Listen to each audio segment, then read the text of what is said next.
Oh, recording in progress. Okay, I'm good with that. Okay, we'll probably have more people joining in the next few minutes. Um, and I'll repeat a couple of things later for them. But until that happens, I want to welcome everybody. I'm really glad to see we have a nice turnout here tonight. And I am going to assume that all of you, with the exception of Julie Scheinman and Julia Sanzioni, are new to this game, um, which is exactly the people I want to be talking to tonight. I'm going to talk endlessly and extremely dully.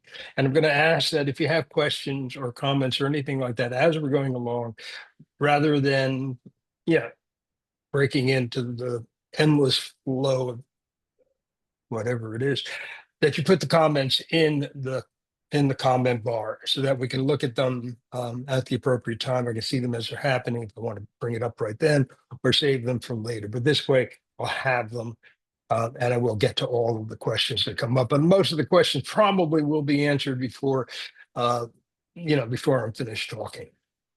And I won't go on forever. We're going to try to get out of here by 8 o'clock. That said, um, I want to welcome you to the wonderful world of public forum debate. And I'm going to give you a little history before we get started talking about this very specifics. Um, Once upon a time, it's a while now, it's about 25 years or so, there were a number of debate activities. One of them was called Lincoln Douglas, it was one-on-one, and another one was called policy or cross-examination, and that was two-on-two. And these activities had become so parochial that if you hadn't been born doing it, you couldn't understand it. I mean, it was very complicated, very arcane, and extremely fast. And uh, the people at the National Speech and Debate Association um, decided to come up with something that would be more accessible, something that anybody, the average person could go in, sit down, and listen to a round and actually understand what was being said. They could actually follow the round. And to do this, the first thing they did was establish that it could only be judged by members of the community, which essentially meant I was a coach at the time. I was not allowed to judge it. Okay. You had to be essentially a parent. This was created so that parents could judge it. So we're not sending you in here into battle into something that's really what I have to learn all this stuff. No, the point is you don't have to learn all this stuff aside from what I'm going to tell you today, most of which, by the way, isn't all that complicated. Um, we started this, like I say, in the late 90s and had a couple of different names before they finally came up with calling it public forum. And it was immediately a resounding success. I mean, the idea that instead of having to hire college kids, because that's where we were getting most of our judges for these other two, for cross-examination and for Lincoln Douglas. I could actually ask parents to come in and judge, and they'd be able to do it. And they'd be able to not only do it well, but they do it because it was made for them. Um, Made a big difference. All of a sudden, we could afford it better. I mean, this is an expensive activity, especially if you're starting to send people to, colleges or tournaments across the country, whatever, which, by the way, I'm assuming most of you, your kids are in their first year, ninth graders.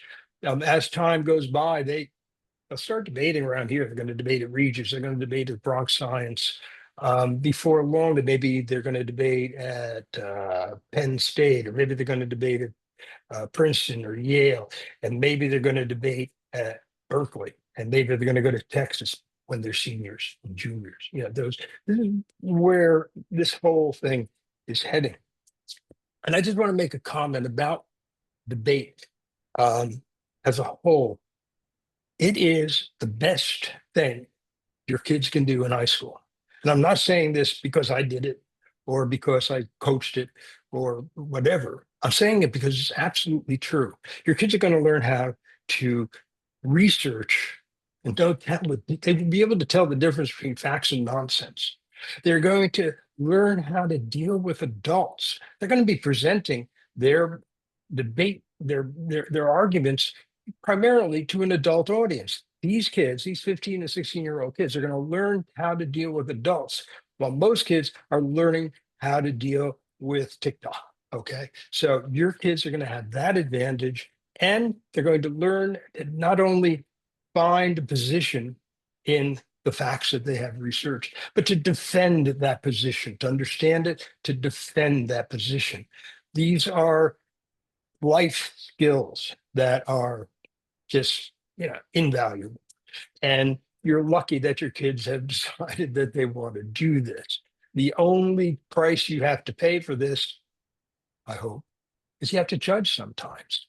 Um, and it's a nice price to pay. You're going to be exposed to a lot of kids, the brightest kids in all these schools. And some of these schools are already too bright for the room, but everybody is, full of brains and having fun and using those brains. So great activity, great thing for your kids to do. Okay. So um, all of our tournament management, everything that goes on in our debate world is operated through a program called tabroom.com. You want to put, Frank, you want to put that in the comments? It's called tabroom.com. This tournament, this program decides who debates against whom.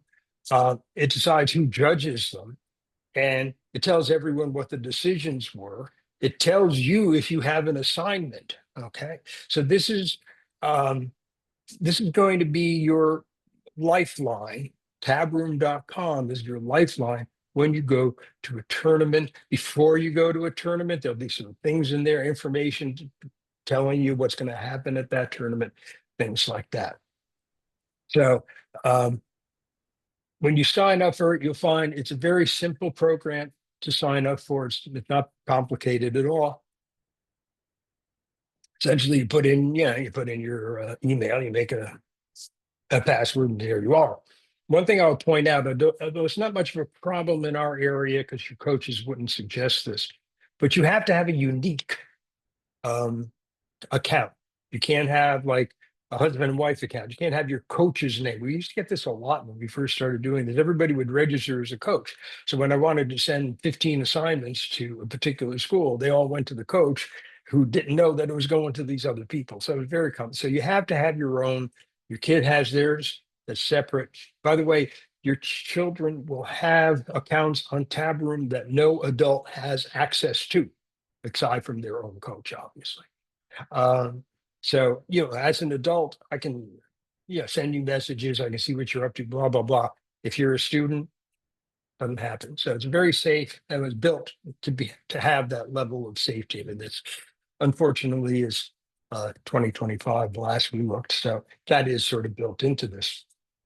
And the other thing you want to do, make sure you turn on notifications for the, don't block this program, because we are going to send you notifications. If you have, I'm going to be sitting there working at the computer, and all of a sudden, all of you are going to have to go somewhere to judge around.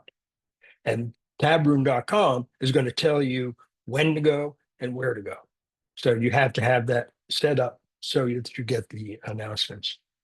There is, I'm going to put this one in myself because I'm just looking at it. A manual. Just give me a second here.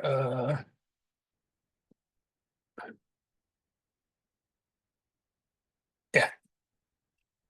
Okay, I just put in a link. There is a manual that we created for the NYCFL for debate. There's another one also for speech. And this one tells you a lot of what you need to know, and you can read it at your leisure. And strongly recommend that you take a look at this before you go to any tournaments, because it'll tell you some stuff that even I'm not going to be able to get to tonight. So that's a good thing to have. So the thing I want to start out with is what goes on at a debate tournament for a judge, for everybody.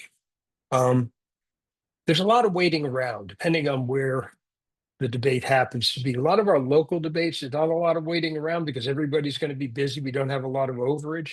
But if I'm working on the Princeton tournament at the moment. That tournament, if you ended up judging there, you would judge maybe half of the rounds at best. So there's a lot of sitting around. I just warn you in advance, bring entertainment, bring a book, because you might actually need to have it.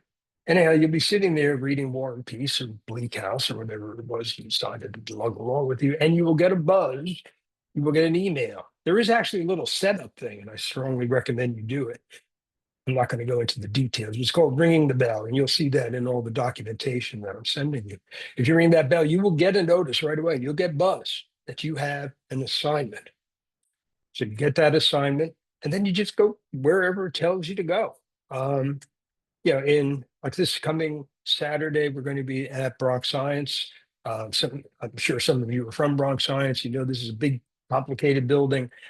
When you get the message to go judge, I strongly recommend you go judge because first of all, it's going to take you a month to find the room. And if you think that's not true at Bronx Science, wait till you get to Princeton or or Yale or one of these places where it's in 27 different rooms over 27 different, sub campuses or whatever. That is the best advice I can ever give anybody. Just go right away. Don't put it off. Keep your phone on also, because if there's any issues whatsoever, I'm going to call you up. And I'm terrible about calling people. I have a woman I work with, Janet. She calls you up. She's very nice. So if you're lucky, Janet will call you up. And, oh, no, no, no. And if I call you up, so keep your phone on so you can either get the, whichever, it happens to be at the time. Let's see. There is an obligation to judge when you are assigned to a tournament. So if you come to like a tournament this weekend at Bronx, you're obligated for the whole thing. You can't hit the road 3/4 of the way through. You can't work out a deal with your coach. You can't do anything like that because we don't have extra judges. We really need everybody who shows up. And the same is true in a different way if you go to a high school invitational. I'm trying to think of a high school invitational that's coming up. Ridge is one in Basking Ridge, New Jersey. Very likely that your novices would go to this tournament for Bronx and Regis. And they're big participants at this tournament. You go there, you got to stay until they tell you you can go. It's as simple as that. These are not half days. It is a commitment of a day. So once a week or once a month, once every 2 months, maybe your kid's going to need a couple of days from you. That's not a big deal, and but do it because if in fact you don't show up for a round, someone is going to be charged a fine. And depending on the tournament, it could be $100. Yeah. So, we're not just whistling Dixie here, as they say.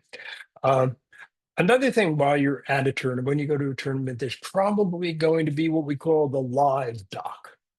The live doc has all the specific instructions for that tournament.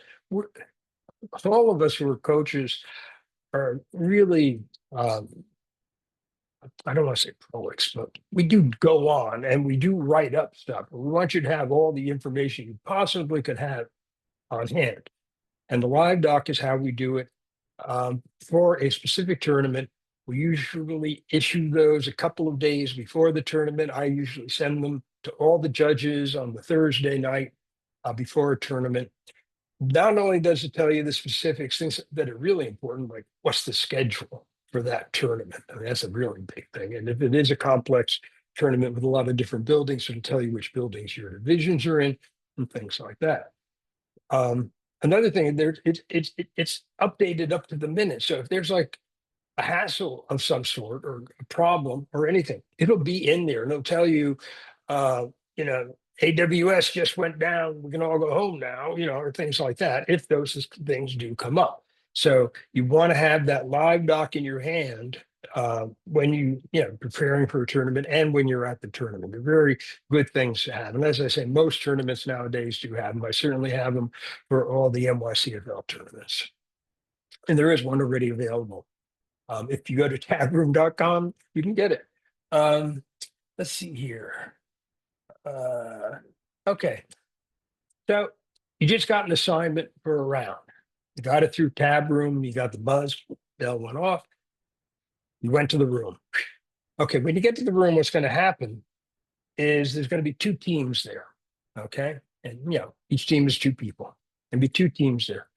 First thing you want to do is make a note of who's who, because these four people are going to start talking and you want to keep track of who said what and when they said it. Now, there's ways of flowing. We call this flowing. Taking notes in a debate round is called flowing. Now, there's ways of flowing, and you'll get some documentation that'll help you with that. But the important thing is to actually, first of all, know who is who, because at some point you're going to have to fill out a ballot and say, this person did this person did that. Just very quickly.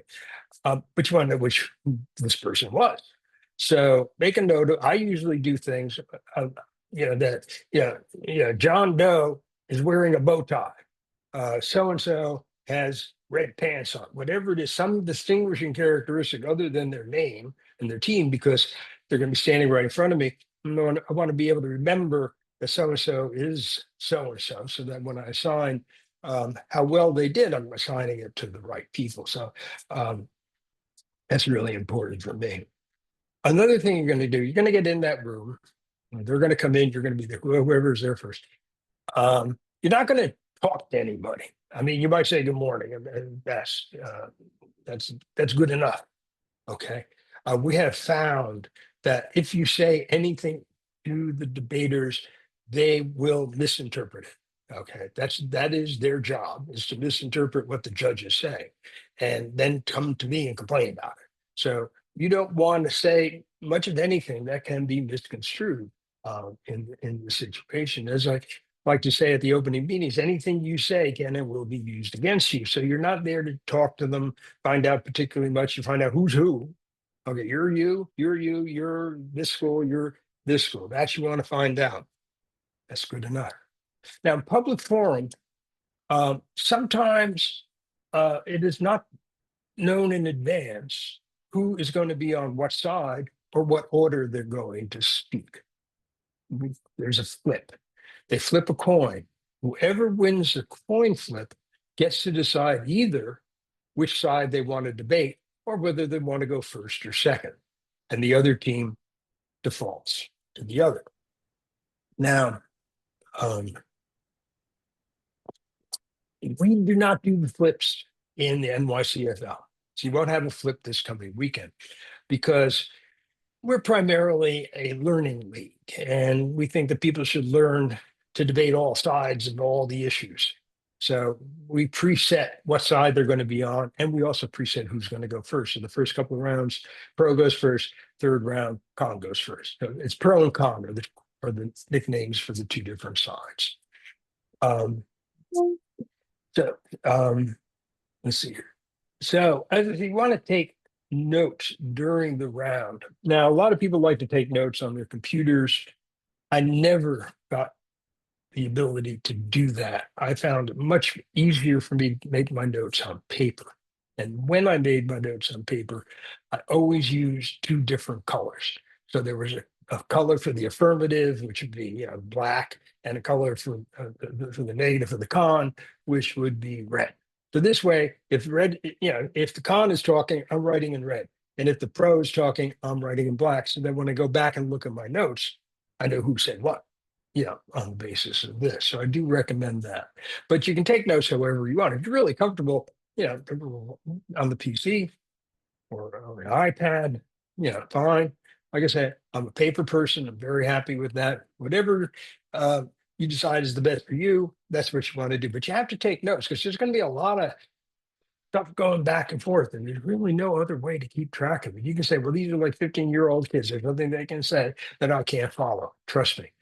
There's a lot of what they can say, and you need a guide. You need a pathway through it. And that's why you flow or take notes.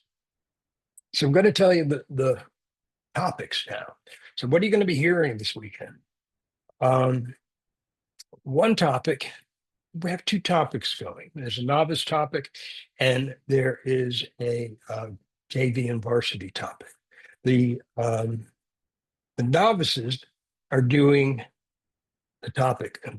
United States federal government should require technology companies to provide lawful access to encrypted communications.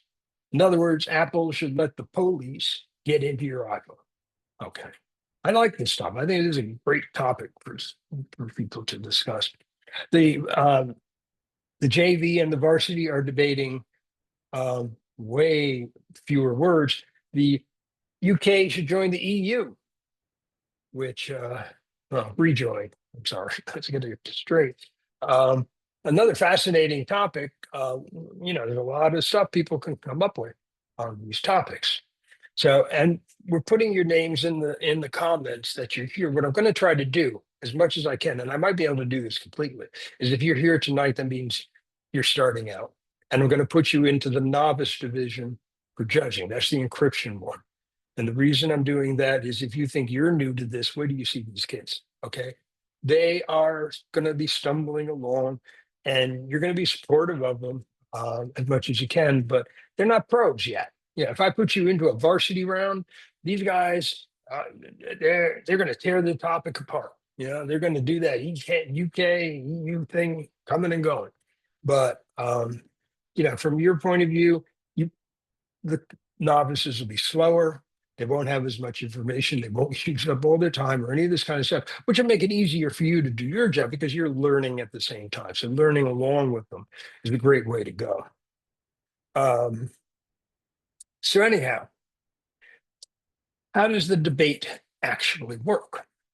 Okay, the first people get up, and it could be pro or con, depending on which round it is going to get up and present a case. We call this the constructive. They're going to build a case. And in that case, there's going to be probably about 3 lines of argumentation or 3 contentions, as we call them. They're going to present this thing, going to give you logic, they're going to give you some research, and they're going to give you some conclusions of why you should vote their way. When they're finished with their speech, which I think is 4 minutes, the other team, one of them is going to pop up and there's going to be a little cross-examination. You're going to ask some questions. Usually it's just clarification at this point. By the way, there is all of the structure of the round is actually written on the ballot that you will have been issued. So you can follow along and make sure that they're doing what they're supposed to do and they're where they're supposed to be. It won't be a problem as a general rule, but you do want to know what's going on. And that roadmap is actually there already. Okay, after this takes place, the second side gets up, one of them, and makes a case for the opposite position. So if it was pro, they went first, the con will make a case about why we should not allow, the government to have Apple give us access to your phone. And they'll give you they're not responding to what was said already. They're presenting their own argument. Okay. So far, one argument over here and one argument over here. Separate things, and they haven't connected yet. And again, when this person is finished presenting their position, someone from the other side will stand up and ask them some questions. Yeah, then we'll have everything relatively clear at this point, with any luck, what's being said and what's going on. At this point, the debating starts. The other person from the first team gets up, attacks the first person, the other team, and rebuilds their own case. And this is pretty much what goes on now, back and forth, 1, 2, 3 more times of back and forth, and a lot of questions being asked along the way. And what will happen, there's a couple of things. First of all, a lot of things will just disappear when they had these. Now they're going like this instead of like this. And when these things are going, some of them are just going to go away because only got 3 minutes at this point to make these arguments. So they're going to concentrate on what they think are the best arguments for their side, and they're going to attack the arguments that they think are the best arguments for the other side. So you're going to start actually seeing debate going on. They're going to use research in their discussions. They're going to say, according to blah, blah, blah, blah, blah, blah. Now, you will listen to this and decide for yourself what you think of the nature of this research. Some research sounds a little better than others. Some posits numbers, information, some posits opinions. Yeah, somebody's opinion is not as strong as 42% of all dentists say, blah, blah, blah. There's a little bit of difference there. So you want to, yeah, pay attention to what they're doing. Um,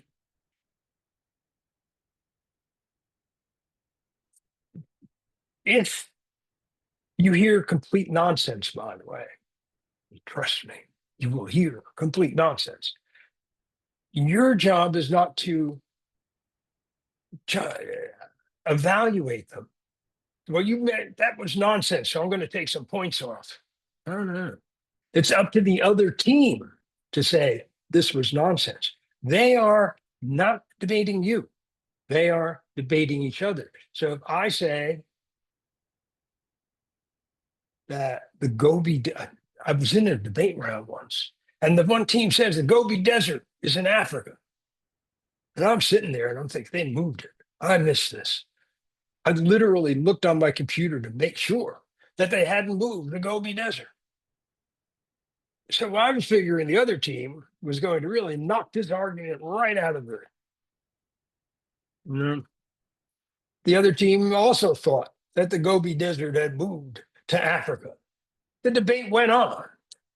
I judged this as if the Gobi Desert was in Africa because that's what everybody seemed to agree on.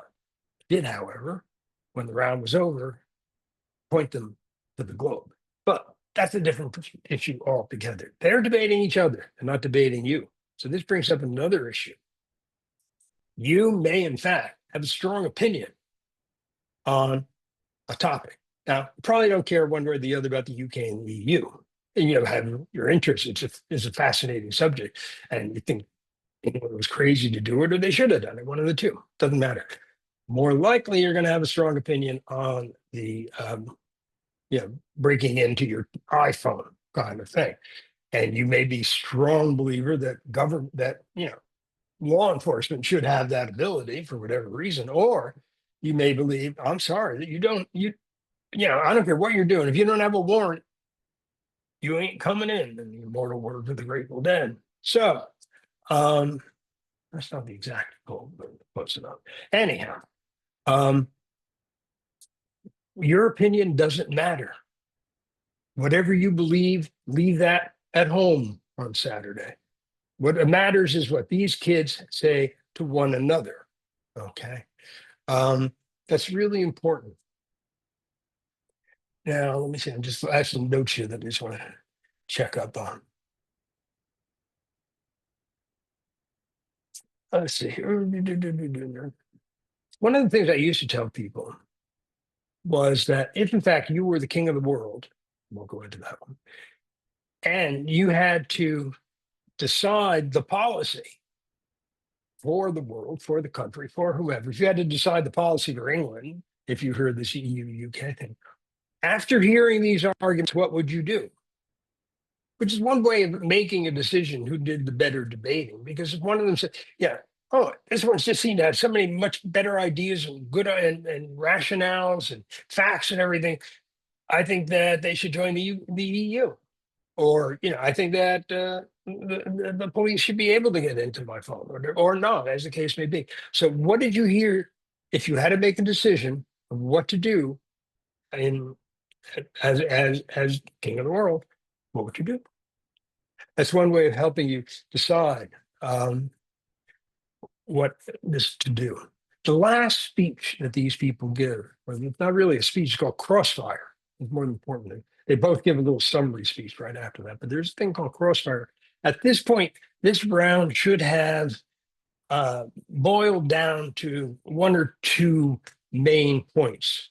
Now you want to really pay close attention to those main points, and which of those main points are the ones that you think were the ones that they really won and that they really should pick up the round. Winning a round is called picking it up.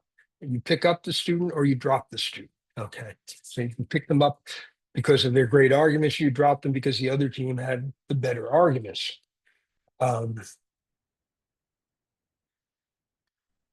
There's one or two things I will point out that I probably um, don't have to, but I do it anyhow because they do come up.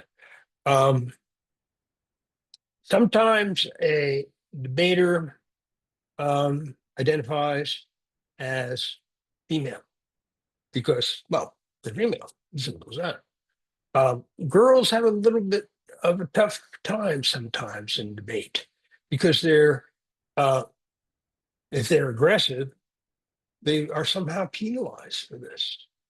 Whereas if the boys are aggressive, they're congratulated for it. Don't be sexist. It'll get everybody aggravated, and it's not fair to the students. Keep that in mind. There's no special treatment for anybody. Everybody's equal here. It's one of the great things. Um, but I've seen comments that in ballots, people will write up a comment in the ballot and say, "Yeah, I didn't vote for you because you just, you weren't ladylike." What the hell is that supposed to mean? I'm not here to be a lady. I'm here to be a debater. They ain't got gender in debate. They just got facts. Okay. Anyhow, that's beside the point. Um, Other things may be problematic too. The way someone is dressed, and this is a big issue because a lot of schools, especially the schools you're going to see, they pretty much have I mean, Regis, for instance, definitely has a uniform. Um, I make sure not to wear chinos when I go to a Regis event because I don't want them to think I'm a student, although they probably don't. Um, they wear jackets and ties, okay, and a lot of the kids don't wear jackets and ties. This is not a reason to um, evaluate them any differently than if they look like a rejai. It's some kids can't afford a jacket and tie. You might have seen recently the figures of homeless students in New York City. I'll just point that out because I remember one of the best debaters I ever saw was a homeless kid. Um, so, what are you going to do? He didn't dress up for the part. Let me put it that way. Accents. A lot of accents out there. Accents are your problem, not theirs.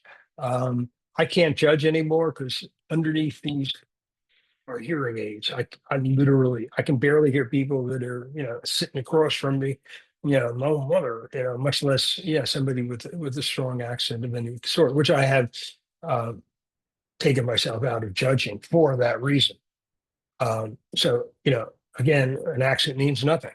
And I just bring these things up, as I say, they're not big problems at all. But if they're not said, you may never hear them, and it may be a problem. And we don't want to have to come to you and say, you can't write this, you can't say this to a 15-year-old kid, kind of thing. Keep in mind, by the way, you're going to write up some comments, and they're comments that are going to a 15-year-old kid and their coach. And if they're inappropriate, we're going to hear about it.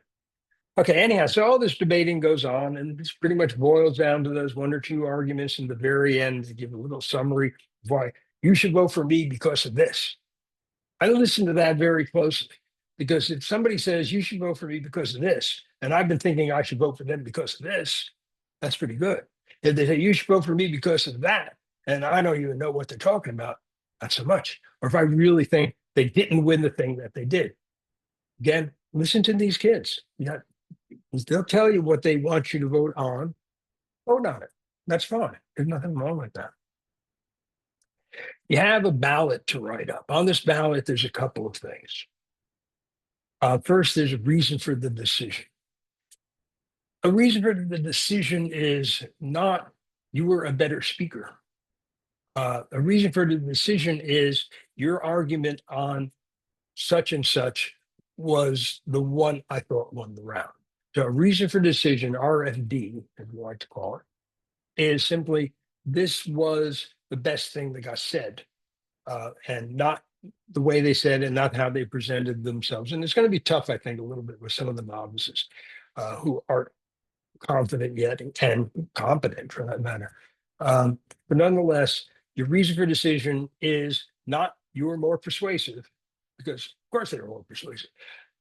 The reason for decision is this particular argument was the strongest argument, and that's why I voted. Keep in mind, these people are going to debate again on the same topic.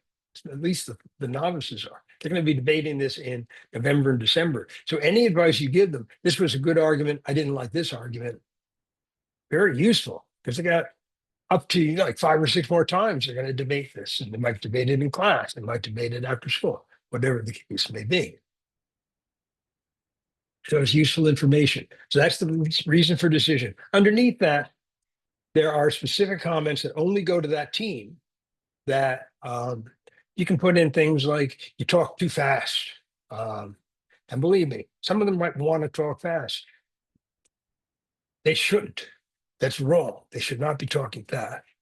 And you can say you talk too fast. I couldn't hear half of what you said because you talk too fast, or you're stand still. I mean, these the comments you would give anybody who is a speaker that you want them to be a better speaker, to make them more effective speaker. You can put those here and be kind in these. You're trying to be constructive. This is the beginning of their careers for some of them. You don't want it to be the end of their career on the same day. So we want to make sure that all of this works. So these are like tips. Think of that bottom part of the ballot as tips. There is one more thing, and that is you have to give them points. Now, the point scale is kind of bizarre. It goes from 25 or 26 to 30. 30 is the top, 26 is the bottom. We do put an explanation of what the point assignment ought to be on the ballot. So you can look at the ballot and decide from there. For your own benefit, especially starting out, I would keep this in mind. If somebody is really, good, they say, "Oh, they're really good. They're really good. I really think these people are good." That's an A. Okay, so an A is between 29, 29.5, something like that. That's an A. A B, pretty good. That's in the 28s. A C, in the 27s. A D, 26. Okay. It's going to be hard without experience behind you to decide what the different levels of this stuff might be. But you'll get the hang of that eventually. And the only thing that the points really are for in the beginning is for so that we can balance the rounds. We do have seeding, so the first 2 rounds are random, but the third round is is paired according to is power pair. And if you go to a high school tournament like Ridge in December, I think it's 6 rounds. And so the third, fourth, fifth, sixth rounds are all power pair based on the speaker points. If somebody's a really good speaker, you'll note it. I mean, you'll see it. You'll see it pretty quickly who are the most convincing and who seem to just have all the answers at their fingertips and everything. We do give speaker awards for individual performance. So the kids at the end of the day, their team for winning will get, a win and possibly an award. And the very best speakers will indeed also get an award. At that point, okay, they stop talking and you're filling out your ballot. You're not talking. You fill out the ballot, you hit the button to send it into the tab room. So we get it and we can work with it at that point. Now, one thing I didn't mention, just sneaking this one on you, is that when you go into a round, it's not 1 round, but 2 rounds not at the same time, one right after the other, a first flight and a second flight. So what happens is you go into that room, there's 4 kids, you judge them, they talk, you write out your ballot, they leave the room, and another 4 kids come in. And the whole thing happens yet again. We want to speed this process along as much as possible. But first of all, always finish your first ballot before the second round starts if it's double flight. It's like this. Because otherwise you will forget everything. You will forget who had the red bow tie and who had the purple pants. It's just impossible to keep in mind after you've gone through yet another round. So do that first one first. But as I was saying, then I'm going to recommend that you say nothing more than thank you. No disclosure. I mean, the round rule I mean, the league rule is that there is no disclosure. Sometimes people sort of fudge that particular rule.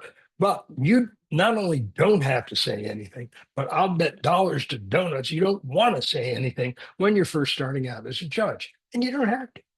You just say, thank you very much. The round will be posted later. And it will be posted. And they will get their ballots. They'll get everything will happen before the day is over. Um, Anyhow, that second team comes in, same thing happens. You write it up. One thing to keep in mind, if you're pressured for time, you have to put in the points and you have to say who won and who lost. But you don't have to write up your comments right away because if you have pressured for time, you have until the end of the day to write comments. So there'd be a little break. You can go off. There's certainly going to be a lunch break if you have to write up some notes during that. But you have plenty of time to write up what you need to write up. It's not like, oh my God, I got to get this whole RFD. I got to get the blah, blah, blah, blah, blah. No, it's not that important. The important thing is the speaker points and who won and lost. And the rest of it, you have a little more time to do that.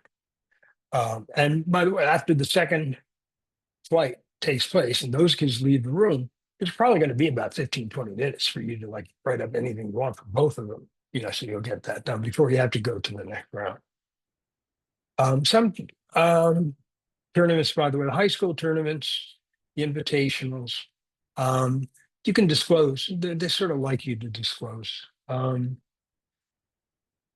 just going to put something into the chat here. Just let me look back and see if there's any. Yeah, I just put in a little thing, some comments that from real ballots that you might have seen.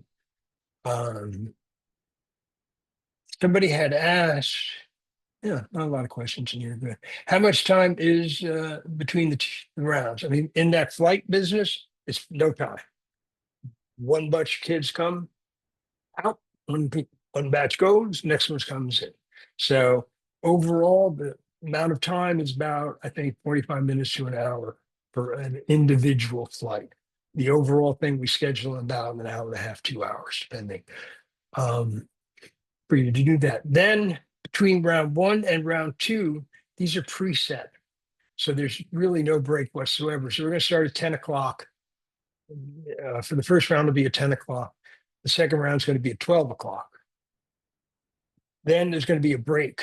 And the third round is going to be at 3 o'clock. So you have time to get something to eat, write up any ballots that you need to write up, that sort of stuff. And usually the rounds, especially novice rounds, going to take about an hour and a half altogether. So you'll have plenty of time, even between the first and the second round, to take care of business that you might have, get a cup of coffee or something like that. Let's see. Okay. Next up, this never ends, does it? Paradigms. You got to have a paradigm. Now, if you're a coach, you have a very complex paradigm of things you accept, that you like, arguments you won't take, arguments you will take, critiques, blah, blah, blah, blah. You, on the other hand, have none of this. You are a new parent judge. Now, there is a place on Tabroom for you to enter a paradigm. And I'm strongly going to recommend that you do this, even now, before you've done anything. Put in a paradigm, and your paradigm is going to say, for all practical purposes, I am a new parent judge. Don't go fast. That's all a debater needs to know. If I'm a debater, I don't care if I'm a novice, I don't care if I'm a varsity pro, if I've won every tournament from here to Kingdom Come. If I know you are a parent and that you're new to the game, I am going to adjust accordingly or not. If I adjust accordingly, you're going to hear a great round. You're going to hear me speaking at this level of speed and this level of persuasion. And if I'm an idiot, I'm just talking fast as I can, and I don't care because you're not legitimate and I am, and you're just a lousy judge. Okay. They were warned. their paradigms are accessible. Your paradigm is accessible to them. They can read you. They can see that my judge is Mr. Smith. Mr. Smith says he's a new judge. Okay, guys, slow down. Go in for like that. So put that in a paradigm, and then very helpful. As time goes by, you can update that paradigm. Um, yeah, for all I know, you might be judging for the next 3 years. In which case, 3 years from now, if you're still judging, you're going to have a lot more to say about what you want to hear and what you don't want to hear. You're not. I don't want to hear theory. Now you don't care what theory is. I don't care what theory is. But 3 years from now, you don't want to hear theory. Okay, fine. Put it in your paradigm. And yeah, I do recommend that you do that. Let's see here. What is it? Okay, I'm putting in some more information here. These are some training materials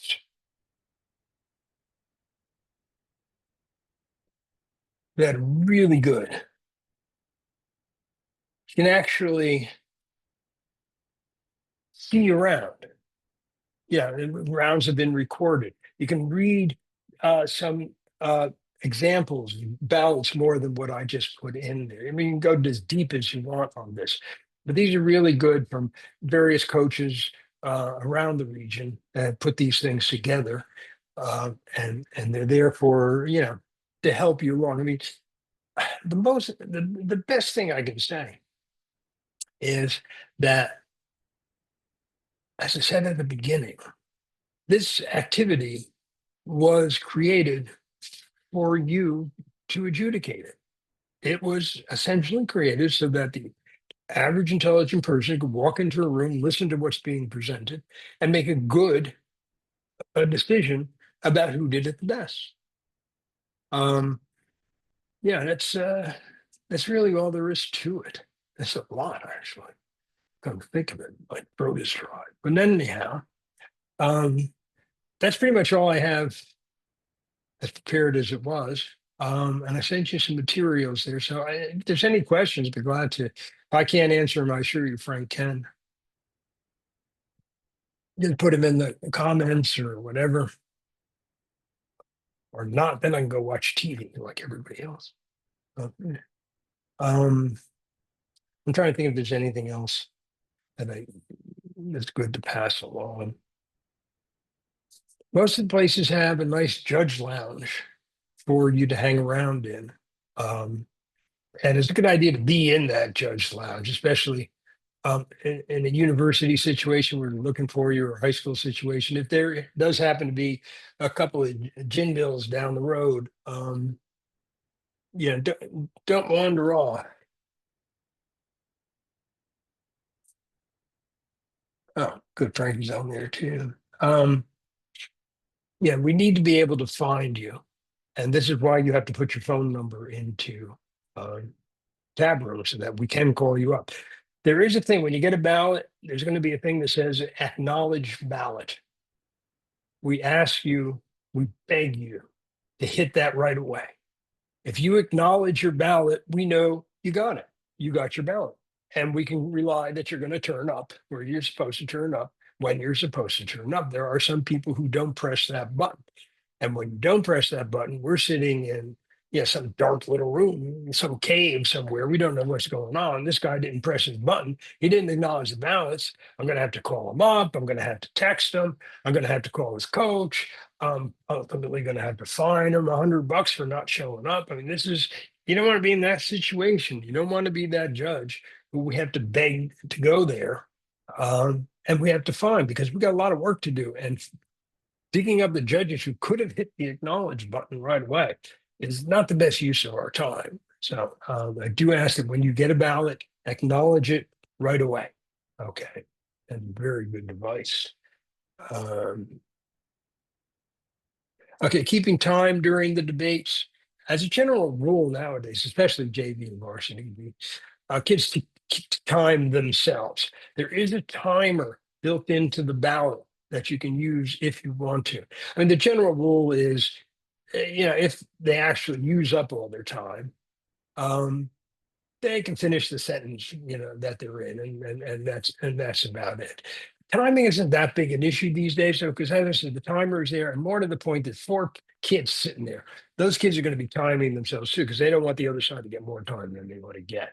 So, if you want to keep time, you want to pay attention to it, not a problem. You'll probably find that it's not going to be all that necessary. Is there a template? Not really. You'll find yourself saying the same thing over and over, but you want to be as personal as possible to the kids. We have certain tournaments, one tournament in particular, I won't mention it, the name of it, that will hire anyone to judge. It's a virtual tournament, so nobody's actually there. Virtual tournament where, um, and there are people out there who will um, get hired to judge at this tournament that are unknown to the tournament director, but they sent in a request to hire me. I have a lot of experience, and they get hired. And what they do is when it comes time to write a decision, they use artificial intelligence, which is about as hard to detect as a crocodile in the bathtub. Okay. It is nonsense. It is not addressing the things that really were said. We have had people in these virtual tournaments claim to be someone they obviously aren't, as in gender, total gender switch. Where someone, named Mary actually turns out to be some guy named Fred. And it's not somebody who turning into Mary. I mean, they're Fred. They're 100% Fred. They were never Mary. Okay. This is, obviously a virtual situation, but people, I mean, the whole AI thing is a big deal nowadays in schools, in debate, everywhere people go. The idea that you're going to write your own words, whatever they are, is going to mean a lot. And the fact that had something that was sort of canned isn't going to mean a lot because, well, try it. You can do this. You'll see some debate stuff and go to AI, go to whichever one you like to use, and say, write me 150 words on why this affirmative position was better than the negative position, and it will. I mean, it absolutely will. Whether it's relevant to the round is something else altogether. This, I am not a teacher, and I can't imagine what it'd be like nowadays for teachers to have to go through the whole AI rigmarole because it is a real thing. And yeah, I like AI for certain things. It can be useful for certain things, and it can be deadly for other things. So yeah, it's an open question. I assure you, before the year is out, there probably will be yet another topic on AI because it's such a popular subject. Okay, I think we've run this into the ground. I really appreciate everybody here. If you haven't already, do sign in. As I said, I'm going to try to make sure that you're judging novices, that crypto. I can't guarantee it. And a lot of it depends on, what the actual turnout is on Saturday. But I'll do my best to do that. And even if I know I can't. I'm not going to even make a promise I can't keep. But nonetheless, I will try to keep you in that crypto. I keep wanting to say cryptocurrency, and it has nothing to do with cryptocurrency. Yeah, we're breaking the encryption topic. That's a good topic, actually. So it'll be fun to hear some of the arguments that the kids come up with on that. And that's going to be the topic for the next month and a half. I mean, it's going to be the topic up through Christmas. So you'll hear it. If you don't hear it this weekend, you'll hear it soon enough. So again, thank you, everybody. I appreciate your coming and have fun. Yeah.